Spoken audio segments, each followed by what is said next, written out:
It said, history repeats itself. Let me show you how. I will take you to the year 1971. Someone just spilled a giant cup of geopolitical coffee. The results were obvious.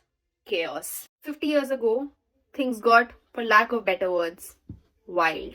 The Mukti Juddo, the liberation war of Bangladesh. But the fun fact is, this chapter contains a victory lesson for India. But as global citizens, we lost too much. India's intervention was not only altruistic, but it was primarily based on realpolitik. Now you might want to know, why did the war even start?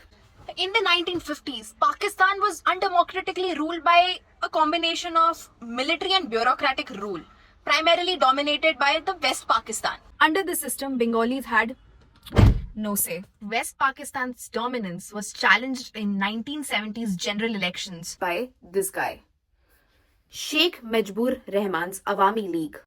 Awami League literally had a clear victory, enough to make Sheikh Mujibur Rahman the Prime Minister of Pakistan. Of course, West Pakistan was not ready for an Eastern Pakistan leader to rule the country. Millions of East Pakistanis, now Bangladeshis, flew to India from porous borders of West Bengal, Assam, Tripura, and Meghalaya. West Bengal in particular was burdened by the onrush of refugees. So the CM requested the Prime Minister of India for food and shelters assistance. And we all know Indira Gandhi was a diplomatic ninja. Subsequent bravery of Indian army coupled with Bukti Bahini, consisting of paramilitary, military and civilian guerrilla resistance war promoted by Bangladeshis, they defeated Pakistani forces. India's intervention to the war literally concluded the war in 13 short days. That led to a birth of a new nation. Still, we do not want something like this to ever happen again because